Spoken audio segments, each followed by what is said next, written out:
علیکم ورحمۃ اللہ وبرکاتہ۔ ناظرین، آپ دیکھ رہے ہیں ہادی میڈیا اور میں ہوں اس کے ساتھ شعیب سعید۔ ناظرین، ہم اس وقت ہمارے ساتھ موجود ہیں عالم اسلام کی عظیم شخصیت، میں کہوں گا کہ عالم اسلام کی عظیم شخصیت اور پاکستان کے ایک ایسا نام جو ہم بچپن سے سنتے آ رہے ہیں۔ میری مراد فخر القرہ، شمس القرہ، محترم جناب عزت مآب حضرت اقدس قاری محمد ادریس آصف صاحب دامت برکاتہم العالیہ۔ ناظرین، ہمارے ساتھ موجود ہیں۔ ہم ان سے سب سے پہلے تو ہم ان کا شکریہ ادا کرتے ہیں کہ انہوں نے اپنا قیمتی وقت سے ہمیں جو ہے اپنا ٹائم عنایت کیا ہے۔ ناظرین، ہم ان سے ان کا تعارف اور کچھ سوالات ہیں جو تجوید کے متعلق اور میدان قرات کے متعلق جو ہے تعلق رکھتے ہیں، ان سے ہم جو ہے وہ جانیں گے۔ آئیے ہم ان سے مصافحہ کرتے ہیں۔ السلام علیکم ورحمۃ اللہ وبرکاتہ۔ وعلیکم السلام ورحمۃ اللہ وبرکاتہ۔ حضرت، سب سے پہلے آپ اپنا مختصر تعارف کروا دیں۔ حضرات محترم، سب سے پہلے تو میں شکر گزار ہوں آپ احباب کا۔ اللہ پاک آپ کو سلامت با کرامت رکھے کہ آپ نے اپنا قیمتی وقت عنایت فرمایا اور ہمیں ملاقات کا موقع عنایت فرمایا، اور رب العالمین کے حضور ہم سب شکر گزار کہ اس نے ہمیں اس دینی نسبت سے آج جمع فرما دیا۔ تو مختصر یہ کہ تعارف کے حوالے سے آپ نے ارشاد فرمایا محمد ادریس آصف غلام علی خان کا بیٹا آپ کی خدمت میں حاضر ہے۔ لیا میں بستی شاہ نواز کے نام سے ایک محلہ ہے، ایک بستی ہے، اب وہ شہر کا حصہ ہے، پہلے دیہات تھا۔ وہ میری جائے پیدائش ہے، اور مختصر سا تعارف تو یہی ہے۔ سب سے زیادہ بات جو میں کہنا چاہوں گا، نام کی حد تک، ولدیت کی حد تک اور جگہ کی حد تک کا تعارف تو یہی ہے۔ باقی سب سے جو اہم بات ہوتی ہے بندے میں، وہ یہی ہوتی ہے تعارف کی۔ اللہ پاک خوشیاں عطا کرے۔ ارشاد۔ ماشاء اللہ۔ حضرت، یہ بتائیں کہ آپ نے ابتدائی تعلیم کیسے اور کہاں حاصل کی؟ ہاں حضرت، ابتدائی تعلیم کے حوالے سے تو لیا ہی میں میرے استاد گرامی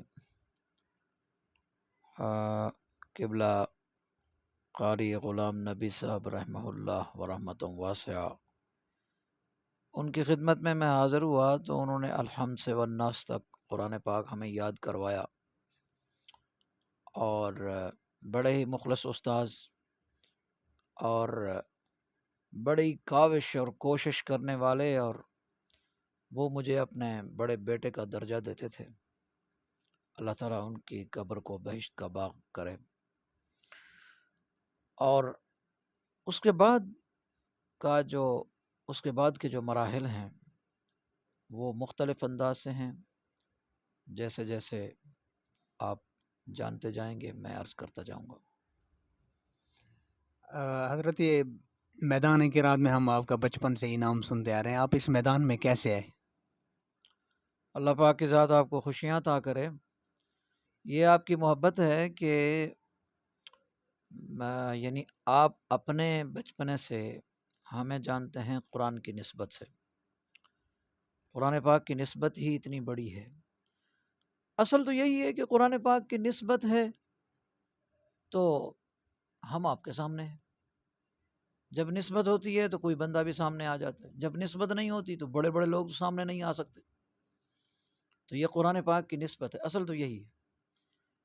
باقی میدان قرات میں یا تلاوت میں یا سٹیج، یہ جو اس کا ان سب چیزوں کا تعلق جو ہے وہ ظاہری طور پر، ویسے تو اللہ رب العزت کی ذات کا فضل و احسان اور اس کے آخری نبی صلی اللہ علیہ وآلہ وسلم کی ختم نبوت کی برکت اور نسبت.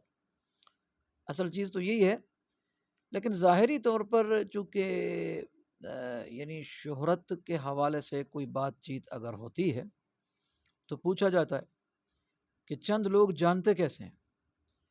وہ میرے اللہ کا فضل قرآن پاک کی الحمدللہ. میں یہ تو نہیں کہہ سکتا کہ کوئی بہت بڑی نسبت، لیکن جن لوگوں نے نسبت رکھی ان کی خدمت کی برکت سے الحمدللہ یہ شوق ایسے ہوا کہ میں اپنے بچپنے میں مختلف سٹیجوں پہ مختلف خطباء کو، مقررین کو ہم سنتے تھے، تو میرے دل میں ایک داعیہ اور ایک ارمان اٹھتا تھا کہ کیا یار ایسا نہیں ہو سکتا کہ ہم گھنٹے کی الحمدللہ ایک مولانا صاحب کی تقریر سن لیتے ہیں، تو کیا ہم آدھے گھنٹے کی تلاوت نہیں سن سکتے؟ یہ وہ شوق تھا بچپنے سے جو الحمدللہ یہاں لایا، اور کس انداز سے لایا وہ میں آپ کو ابھی عرض کرتا ہوں. وہ اس انداز سے لایا کہ میں بنیادی طور پر قاری، ادنا سا قاری ہونے کی حیثیت سے تو بہت سارے قراء ہیں، لیکن میں نے ایک ایسے اللہ کے ولی سے نسبت رکھی جو مستجاب الدعوات تھے، اور ان کی خدمت میں نے یہ اپیل رکھی کہ حضرت قاری بھی بہت ہیں، ان کی شہرتیں بھی بہت ہیں، لیکن جب اس میدان میں آتے ہیں تو دو بیماریاں ان کو لگ جاتی ہیں، اور جس کی وجہ سے وہ بات چیت ختم ہو جاتی ہے یا لوگوں پہ اثر انداز نہیں ہوتی. پہلی تو بات یہ ہے کہ ختم ہو جاتی، اگر ختم نہیں ہوتی تو لوگوں پہ ان کا کوئی اثر نہیں ہوتا، یعنی لوگوں کے دلوں پر ان کا کوئی اثر نہیں ہوتا. تو آپ توجہ فرمائیں اور آپ دعائیں دیں کہ میں اللہ کا پاک کلام پڑھوں اور لوگوں کے دلوں میں گھر کرے اور میری نجات کا سامان ہوں. تو میرے پیر و مرشد سیدی و مولائی حضرت شیخ علامہ مولانا سید محمد شمس الزمان شاہ صاحب کالا باغوی رحمۃ اللہ تعالی علیہ ورحمۃ واسعہ، حضرت ہر مجلس میں مجھ سے تلاوت سنتے اور ارشاد فرماتے اللہ تعالیٰ کی ذات دن 4 رات 100 ترقیات سے مالا مال کرے. شہرت کا پس منظر جو ہے وہ حضرت ہی کی دعا ہے اور اللہ رب العزت کا فضل و احسان ہے. باقی قرات کا شوق وہ آپ کو عرض کر چکا ہوں، کس انداز سے لگا کہ لوگوں کو سٹیج پہ آتا دیکھ کے ہم بھی یہ کہتے تھے کہ ایسا ہو جائے کہ تقریر بھی سنی جائے، مسئلہ بھی سنا جائے، لیکن اللہ کا پاک کلام بھی سنا جائے. اللہ تعالیٰ کی ذات ہم سب کو اس حوالے سے اور قرآن پاک کی اس محبت کے حوالے سے سرشار فرمائے، اور اللہ تعالیٰ کی ذات ہماری اس ماڑی موٹی خدمت کو اپنے دربار میں قبول کرے. یہ ہے اس چیز کا پس منظر. ماشاء اللہ. حضرت یہ بتائیں کہ کیا قرات کے لیے آواز کا ہونا بھی ضروری ہے یا نہیں؟ ہاں البتہ یہ ہے کہ قرات کے لیے، فن کے حصول کے لیے تو آواز کوئی شرط نہیں ہے، نہ شرط ہے نہ ضروری ہے. ایک بندہ ہے وہ با کمال ہے، ہر اعتبار سے اللہ تعالیٰ نے اسے کمال عطا کیا، ہر اعتبار سے وہ بندہ با کمال ہے، لیکن اگر اس کے پاس خوش آوازی نہیں ہے تو اسے آپ یہ نہیں کہہ سکتے کہ اس کا قرات سے کوئی تعلق نہیں، اس کا تلاوت سے کوئی تعلق نہیں، اس کا فن اور ہنر سے کوئی تعلق نہیں. البتہ اتنی بات ضرور ہے کہ سیدنا امام شاہ ولی اللہ رحمۃ اللہ تعالی علیہ فرماتے ہیں کہ اچھی چیز کے پھیلاؤ کا پس منظر 50% خوش آوازی ہوتی ہے. اگر اللہ تعالیٰ نے کسی خوش الہانی اور خوش آوازی عطا کی ہے تو یہ رب العالمین کا بڑا فضل و احسان ہوتا ہے. تو اس خوش آوازی سے اچھی چیز کو اللہ تعالیٰ قبول فرمائے، وہ تو درکنار بری چیزیں بھی پھیل جاتی آواز کے بل بوتے پر. تو خوش آوازی ایک اللہ کی نعمت ہے، اسے ریجیکٹ یا مسترد نہیں کیا جا سکتا، یا اس کے فوائد کا انکار بالکل نہیں کیا جا سکتا، یقیناً وہ فوائد سے خالی نہیں، لیکن اس کا یہ مطلب کبھی نہیں کہ اگر ایک بڑا استاذ ہے، پوری زندگی اس نے قرآن پاک کی خدمت میں الحمدللہ لگا دی، لیکن کوئی خوش آواز، کچھ آں اوں کرنے والا کوئی قاری اٹھے اور چند رکوع اسے یاد ہوں، ادھر سے پڑھ لے ادھر سے پڑھ لے، سورہ فاتحہ پڑھ لے، چاروں قل پڑھ لے، اور درمیان میں کچھ آیتیں پڑھ لے، کچھ اسے یاد ہو، اچھی آواز ہو، اور پھر اس کے بعد وہ یہ کہے کہ کسی بڑے سے بڑے شیخ کا میرے ہاں کچھ مقام نہیں ہے، ایسی کوئی بات نہیں ہے۔ خوش آوازی اللہ کی نعمت ہے، لیکن فن اور ہنر کے سیکھنے کے بعد پہلے یہ ہے کہ فن ہے، ہنر ہے، فن کا علم ہے، اور فن میں استقامت ہے، سب سے پہلی باتیں یہ ہیں۔ ہاں، اس کے بعد جب انسان فن میں مکمل ہے، اگر اسے فن کا پورا ادراک اور فہم ہے، اس کے بعد اس بات کا نمبر ہے کہ خوش آوازی بھی اللہ کی نعمت ہے۔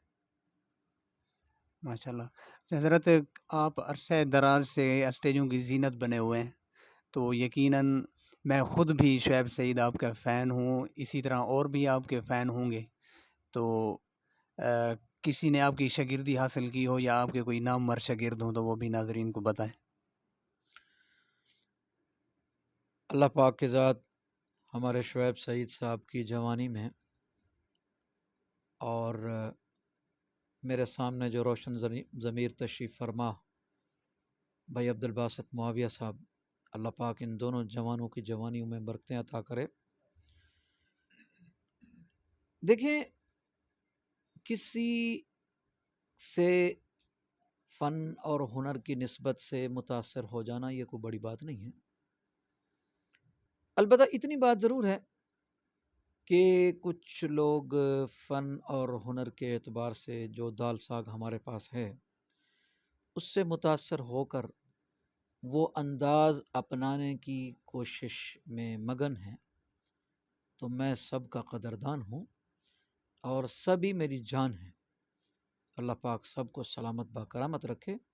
بہت سارے چہرے میرے سامنے ہیں اور بہت سارے نام بھی سامنے ہیں، البتہ شہرت رکھنے والے یا جن کو اللہ تعالیٰ نے شہرت عطا کی ہے، چند لوگ وہ بھی ہیں، جیسے قاری محمد بلال صفدر ہے، وہ بھی ایک اچھا نوجوان اور اچھی آواز کا مالک، اچھا درد رکھنے والا، پڑھنے کے اعتبار سے بڑا مخلص عزیز ہے ہمارا، اچھے قراء میں ہے اور قابل ترین مدرس بھی ہے، اور اسٹیج کا بھی بڑا زبردست قاری ہے۔ اسی طرح قاری سعد اللہ ہے، وہ بھی بڑا اچھا زبردست قاری ہے، انہوں نے درسگاہ میں تو میرے پاس بیٹھ کے باقاعدگی سے نہیں پڑھا، البتہ یہ ہے نقالی میں اور فنانی میں کچھ تھوڑا سا انداز یہ ہے کہ اللہ تعالیٰ ان کی جوانی میں برکتیں عطا کرے،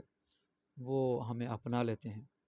اسی طرح کچھ اور نام بھی ہیں، وقتاً فوقتاً انشاءاللہ میں ناظرین کو عرض کرتا رہوں گا آپ کے توسط سے۔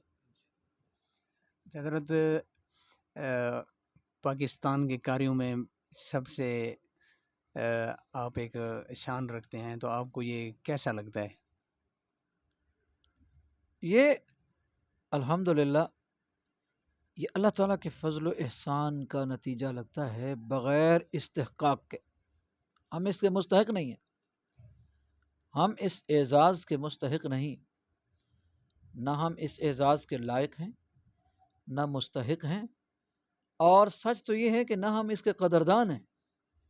اللہ تعالیٰ نے جو ہمارے اوپر اپنا خصوصی فضل و احسان فرمایا، اپنے آخری نبی صلی اللہ علیہ وآلہ وسلم کی ذات اقدس پر اترے ہوئے کلام کے برکات سے، ہم اس کے مستحق نہیں ہیں، لیکن تاہم یہ ہے، میں ذاتی طور پر اس کو اپنے کریم رب کا فضل سمجھتا ہوں، اور میں ذاتی طور پر اس بات پہ اپنے کریم رب کا سجدہ شکر جتنا بھی لمبا ادا کروں وہ کم ہے۔ البتہ میں ناظرین کو اور محبت رکھنے والے محبین کو اس حوالے سے ایک پیغام دینا چاہوں گا کہ جس بندے میں شہرت کے بعد دو امراض پیدا ہو گئے، وہ سمجھو اس کی شہرت کا آخری دن ہے، تکبر اور لالچ۔ جس دن یہ دو امراض اللہ نہ کرے پیدا ہو گئے، اس دن سمجھ لیں ہماری شہرت کا آخری دن ہے۔ ظاہراً تو بعض لوگ ایسے بھی ہوں گے جو آگے جا رہے ہوں، شہرت میں آگے جا رہے ہوں، لیکن حقیقت میں وہ پیچھے آ رہے ہوں گے۔ وہ پیچھے آ رہے ہوں گے جب تکبر یعنی بد اخلاقی کا مرض آ گیا، اور بد مزاجی کا مرض آ گیا، اور لالچ یعنی کسی چیز پر راضی نہ ہونا، کسی قیمت پر کسی بندے سے راضی نہ ہونا، سبھی پہ ناراض رہنا، ٹھیک ہے نا، یہ تکبر اور ریاکاری اور لالچ کی نشانی ہوتی ہے۔ البتہ یہ ہے پھر عاجزی کی نشانی کیا ہے؟ عاجزی کی نشانی یہ ہے کہ کہیں سے کڑوا آ گیا، کہیں سے میٹھا آ گیا، برابر الفت میں برابر ہے، وفا ہو کہ جفا ہو، ہر چیز میں لذت ہے اگر دل میں مزہ ہو۔ اگر دل میں مزہ ہے تو پھر کہیں سے کڑوا ملے گا، کہیں سے میٹھا ملے گا۔ اور جناب کی خیر رہے، شہرت کے باوجود کہیں سے کچھ تھوڑی سی سبکی ہوگی، کہیں سے اللہ رب العزت بڑی عزتوں سے نوازیں گے، سبھی پھر برابر ہو، سبھی چیزیں پھر برابر ہو جائیں گی۔ تو اسی طرح یعنی جب انسان ان سب چیزوں کو برابر کر لیتا ہے اپنے دل و دماغ میں، تو من تواضع للہ رفعہ اللہ، رب العالمین کے آخری نبی صلی اللہ علیہ وآلہ وسلم کی ذات اقدس نے ارشاد فرمایا کہ وہ انسان جو اللہ کے لیے تواضع اختیار کرتا ہے، رب العالمین اسے بلند کرتا ہے۔ اچھا، اللہ کے لیے تواضع بعض لوگ ایسی اختیار کرتے ہیں کہ تکبر کے آخری مقام پہ ہوتے ہیں، کہ جب ان سے کوئی بندہ ملتا ہے تو وہ کہتا ہے کہ میں انسان سے ملا ہی نہیں ہوں، اور اسی بندے سے پوچھا جائے تو وہ کہتا ہے کہ میرے اندر بڑی عاجزی ہے۔ ارے بابا، کہاں سے ٹپکتی ہے عاجزی؟ ہے عاجزی یہ ہے کہ اخلاق ہو، اور تکبر یہ ہے کہ الیاذ باللہ اس کے برعکس بد اخلاقی ہو۔ جو بندہ اخلاق سے آری ہے وہ بندہ متکبر ہے، اور جو بندہ اخلاق والا ہے وہ اربوں کھربوں پتی ہو، الحمدللہ اس میں عاجزی ہے۔ اور دنیا کی شہرت اگر دل میں بس گئی تو تکبر آیا، اور اگر دنیا کی شہرت ادھر ادھر ملتی رہی لیکن دل میں نہیں گھسی، اس کے لیے میرے پیارے مرشد رحمۃ اللہ تعالی علیہ مثال ارشاد فرمایا کرتے تھے کہ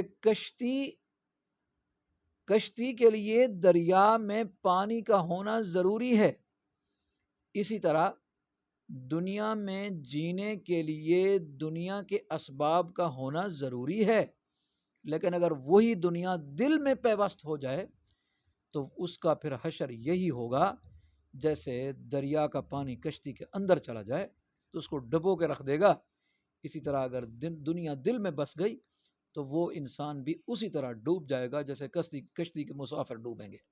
اللہ پاک کی ذات سلامت با کرامت رکھے۔ حضرت میدان قرات کے لیے آپ کو کن کن ممالک میں جانا ہوا ہے؟ ہاں، افریقی ممالک میں بہت سارے سفر میرے ہوئے ہیں، اور اسی طرح یو کے میں، انگلینڈ میں بہت سارے سفر ہوئے، 10-12 دفعہ میری حاضری ہوئی، اور اب بھی کہیں کہیں جانا آنا بعض دفعہ ہو جاتا ہے۔ 2-4 سال ہو گئے میں نہیں گیا، ویسے 18 سال میں مستقل آتا جاتا رہا مختلف ممالک کے اندر۔ افریقی ممالک بھی ہیں کافی سارے، اور یو کے اندر بھی سفر میرا ہوا، اور اسی طرح دبئی اور عرب کے مختلف جگہوں پر میرے سفر اس حوالے سے ہوتے رہے، قرآن پاک کی نسبت کے حوالے سے۔ لیکن بات وہی ہے کہ میرا پیغام محبت ہے جہاں تک پہنچے، ہماری بات ایک ہی ہے کہ اللہ کے پاک کلام کی تلاوت کرنا، سننا، اور تلاوت ہی کے لیے جینا مرنا، اور تلاوت ہی کے لیے اپنے آپ کو زندہ رکھنا، اور اپنی فکر کرنا تو اس حوالے سے کہ اللہ کے پاک کلام کی اللہ تعالی ہم سے خدمت لے لے۔ اگر دوران سفر آپ کا کوئی تاریخی واقعہ جو نہ بھولنے والا ہو؟ ہر ایک واقعہ ایسا ہے جو پہلا اور آخری ہے، البتہ فقیروں کا جو سفر ہوتا ہے تو وہ تو ویسے تاریخی سفر ہوتا ہے، وہ تو ویسے ہی تاریخی سفر ہوتا ہے، اور ہر واقعہ ان میں ایسا ہے کہ جو بالکل بھولنے والا نہیں۔ البتہ یہ ایک عجیب بات ہے، واقعات تو بھول جاتے ہیں۔ میں آپ کو اصولی طور پر ایک بات کر دیتا ہوں، میری زندگی سراسر ایک واقعہ ہے۔ کیوں؟ اس لیے کہ قرات کے کسی گھرانے سے تو میرا تعلق کوئی نہیں کہ میرا باپ کوئی قاری ہو یا کوئی میرے آباء و اجداد میں کوئی بڑے قراء گزرے ہوں، نو، ایسی تو کوئی بات نہیں ہے۔ تو ہم خود الحمدللہ اللہ تعالیٰ کے فضل و احسان اور اس کے رحمت کے نتیجے میں ہم خود دنیا کے سامنے الحمدللہ ایک واقعہ ہے کہ قرآن سے محبت کا رزلٹ یہ ہے کہ رب العالمین نے ایسے ایسے لوگوں میں بٹھا دیا اور ایسے ایسے لوگوں کی صحبت میں بیٹھنے کی توفیق مرحمت فرما دی کہ جو ہم بیداری تو درکنار خواب میں بھی نہ سوچ سکتے تھے۔ یہ ایک بڑا واقعہ ہے، یہ ایک بڑا واقعہ ہے۔ البتہ واقعہ کا آپ نے اشارہ فرمایا تو چلو میں آپ کو عرض کر دیتا ہوں کہ ایک دفعہ میں ایک سفر پہ تھا تو راستہ بند ہو گیا اور پورا دن راستہ بند رہا، پورا دن راستہ بند رہا، اور میں بس کی سیٹ پہ بیٹھا ہوا تھا۔ تو میں نے ایک بات سوچی کہ اللہ کے پاک کلام کی تلاوت شروع کر دی جائے، تو میرے اساتذہ نے، میرے مشائخ نے ارشاد فرمایا ہوا ہے کہ اللہ تعالیٰ کی ذات مسئلے حل فرماتی ہے۔ تو میں نے الحمدللہ قرآن پاک کی تلاوت شروع کی، اور پڑھتے پڑھتے پڑھتے میں سورہ بقرہ کی جب آخری آیات پہ پہنچا تو اللہ تعالیٰ نے سارے مسافروں کے لیے سورہ بقرہ کے پڑھنے کی برکت سے اور مشائخ کی توجہات کی برکت سے سب کے لیے راستے کو آسان کر دیا۔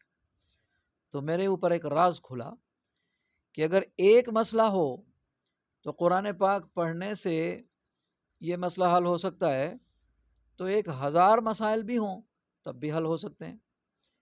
تو یہ ایک بڑا زبردست واقعہ میری نظر میں فی الحال ہے، اور بھی انمول بڑے واقعات ہیں، لیکن بات لمبی نہ ہو جائے، مختصر یہ کہ اللہ کا قرآن جو ہے وہ ہر مرض لا دوا کی دوا، اللہ کا قرآن ہر مرض لا دوا کی دوا اللہ کا قرآن، اور اس کے آخری نبی صلی اللہ علیہ وآلہ وسلم کے عشق کا سامان، اور آپ کی نسبت و محبت، اور اہل بیت کی محبت، اور اصحاب پاک کی محبت، اور ازواج مطہرات کی محبت، اور اولیاء کرام اور اولیاء صد افتخار اور صلحاء باوقار کی محبت، اور نسبت جو ہے وہ دین کی اور اللہ کے پاک کلام کی نسبت، یہ چیزیں وہ ہیں، یہ مجموعہ وہ ہے جو مسائل کا حل اور ہر مرض لا دوا کی دوا ہے۔ جی، اگر میدان قرات کے شائقین کے لیے کوئی آپ پیغام دینا چاہیں گے؟ میدان قرات کے شائقین سن لیں توجہ سے، قرآن پاک کے عشاق سن لیں توجہ سے۔ اگر آپ چاہتے ہیں کہ ہماری نسلوں میں قرآن آئے تو نسلوں کو قرآن بھی پڑھائیں، لیکن اس سے پہلا کام یہ کریں کہ اکابر سے دعائیں لیں اور علماء سے دعائیں لیں، علماء سے اور قراء سے اور حفاظ سے اور دینداروں سے محبت کریں۔ ہم کبھی اس بات سے منع نہیں کرتے الحمدللہ کہ بچہ ڈاکٹر نہ ہو بالکل ہو، انجینئر نہ ہو بالکل ہو، استغفر اللہ، پروفیسر ہو، انجینئر ہو، ڈاکٹر ہو، سبھی کچھ ہو، یوں تو تم سید بھی ہو، مرزا بھی ہو، افغان بھی ہو، سبھی کچھ ہو، پر بتلاؤ کہ مسلمان بھی ہو۔ سب سے پہلی بات یہ ہے کہ مسلمان بنو، اللہ کو وحدہ لا شریک ماننا، اس کے آخری نبی صلی اللہ علیہ وآلہ وسلم کی ختم نبوت کا اقرار اور ختم نبوت کے پہ ایمان رکھنا، آل اطہار پہ، اصحاب کبار پہ، علماء باوقار پہ، صلحاء صد افتخار پہ ایمان رکھنا، اور نسبت کا ایمان رکھنا کہ ان لوگوں سے نسبت کا ایمان۔ اگر آپ چاہتے ہیں کہ ہماری نسلوں میں دو چیزیں رہیں، ایمان رہے اور قرآن رہے، تو میں آپ کی خدمت میں گزارش کروں گا آپ کے دلوں میں علماء، قراء، حفاظ کی محبت کا سامان رہے، تو پھر انشاءاللہ آپ کے بچوں میں اور نسلوں میں ایمان بھی رہے گا، قرآن بھی رہے گا، اگر آپ لوگوں میں محبت کا سامان رہے گا۔ جی حضرت آپ کا ایک بار پھر تہ دل سے ہم شکریہ ادا کرتے ہیں کہ آپ نے اپنے قیمتی وقت سے ہمیں نوازا ہے۔ ناظرین، اللہ تعالیٰ کے نبی کا فرمان ہے ان اللہ یحب ان یقرأ القرآن کما انزل، کہ اللہ تعالیٰ کو بھی یہی پسند ہے قرآن جس طرح اترا اسی طرح ہی پڑھا جائے۔ ناظرین، آپ نے سنا کہ کن کن چیزوں کا تلاوت کے اندر کیا کیا چیزیں ضروری ہوتی ہیں۔ ہمارے ساتھ موجود تھے عالمی ایوارڈ یافتہ، ہر لاکھوں دلوں کی دھڑکن، ہم بچپن سے نام سنتے آ رہے تھے، حضرت اقدس جناب قاری ادریس آصف صاحب کا، جن کا تعلق لیا سے آپ نے سنا بھی۔ ناظرین، کوئی بھی میدان ہو بغیر محنت کے خالی نہیں ہے، محنت شرط ہے، اس کے لیے اللہ تعالیٰ آپ کے لیے راستے آسان کر دیں گے، اور اس راستے کا حل جو ہے وہ قرآن پاک کی تلاوت ہے اور قرآن پاک خود ہے۔ کوئی بھی چیز کے لیے محنت تلاوت کے آغاز سے کریں، انشاءاللہ وہ کام آپ کے حل ہو جائیں گے۔ ناظرین، یہ آپ دیکھ رہے تھے، مزید اس طرح کی ویڈیو کے لیے آپ ہمارا چینل سبسکرائب کریں، انشاءاللہ تعالی ہم اگلی ویڈیو میں آپ سے ملاقات کریں گے۔